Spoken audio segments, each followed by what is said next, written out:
భారీగా బ్లాక్ మనీతో దొరికిన టీటీడీ బోర్డు మాజీ సభ్యుడు ఇసుక కాంట్రాక్టర్ శేఖర్ రెడ్డితో పాటు అతడి అనుచరుని సిబిఐ అరెస్ట్ చేసింది. అక్రమ నగదు లావాదేవీల వ్యవహారంలో శేఖర్ రెడ్డి దగ్గర ఐటీ అధికారులు భారీ మొత్తంలో నగదు, బంగారం స్వాధీనం చేసుకున్నారు.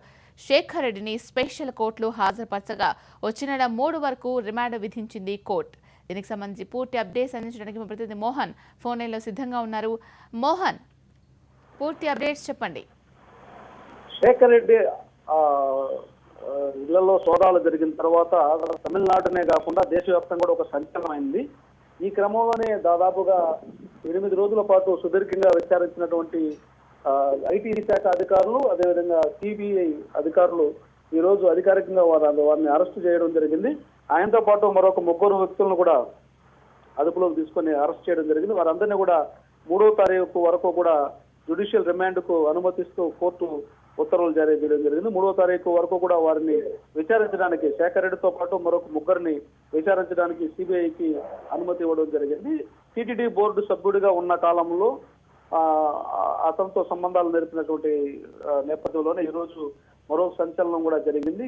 ఏకంగా చీఫ్ సెక్రటరీ ఆఫ్ తమిళనాడు ఇంటిపైనే ఏసీబీ రైట్స్ జరిగినటువంటి పరిస్థితులు చూడడం జరిగింది. తమిళనాడులో ఒక పెను ప్రకంపనలు రేపినటువంటి ఈ కేసులో శేఖర్ రెడ్డి అరెస్టు ఇప్పటి వరకు జరగలేదన్నటువంటి విమర్శలు ఉన్నటువంటి నేపథ్యంలో ఈ రోజు శేఖర్ రెడ్డితో పాటు మరొక 3 కూడా, ఆయన ఆడిటర్ని, ఆయనకు వ్యక్తిగతంగా భాగస్వాములుగా ఉన్నటువంటి 2 కూడా అరెస్ట్ చేయడం జరిగింది. శీలా, మోహన్, మొత్తంగా పట్టుబడ్డ బ్లాక్ మనీ ఎంత? అంటే అధికారికంగా 106 కోట్ల 106.52 కోట్ల రూపాయల నగదు, అదేవిధంగా 127 కిలోల బంగారును మొదటి ఫేజ్ లో సీజ్ చేయడం జరిగింది. ఆ తర్వాత ఆయన భార్యని విచారించినటువంటి క్రమంలో దాదాపు మరొక 200 కేజీల పైగా గోల్డ్ ను కూడా సీజ్ చేయడం జరిగింది. మొత్తం కలిపి 400 కేజీల గోల్డ్ బయటపడినటువంటి నేపథ్యంలో దానికి సంబంధించి ఒకవైపు దర్యాప్తు కొనసాగుతూనే ఉంది.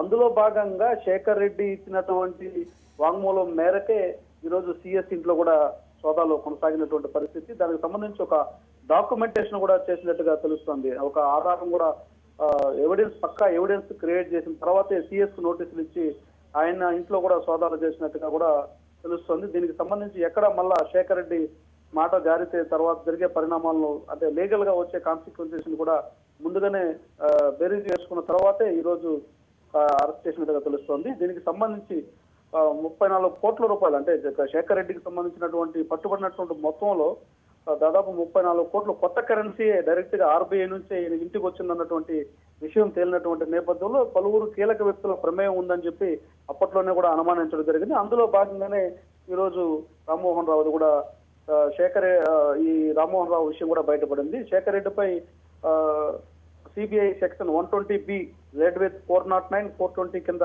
కేసు నమోదు చేసి ఈ రోజు అరెస్ట్ చేయడం జరిగింది.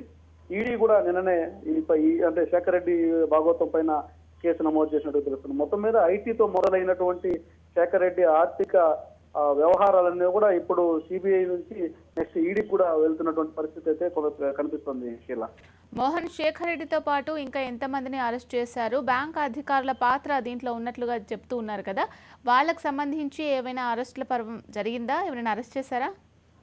శేఖర్ రెడ్డితో పాటుగా మరొక 3 అరెస్ట్ చేయడం జరిగింది. 3లో ఒక ఆడిటర్ కూడా, అంటే ఆయనకి బాగా సన్నిహితంగా ఉన్నటువంటి ఆడిటర్ ను కూడా అరెస్ట్ చేయడం జరిగింది. శ్రీనివాస్ రెడ్డి, శేఖర్ రెడ్డితో పాటు శ్రీనివాస్ రెడ్డి, ప్రేమ్ కూడా అరెస్ట్ చేయడం జరిగింది. వీరందరినీ కూడా 3వ తారీఖు, జనవరి 3వ తారీఖు వరకు కూడా కస్టడీకి ఇవ్వడానికి కూడా సిబిఐ కోర్టు అనుమతించింది. Sheela, right, thank you Mohan.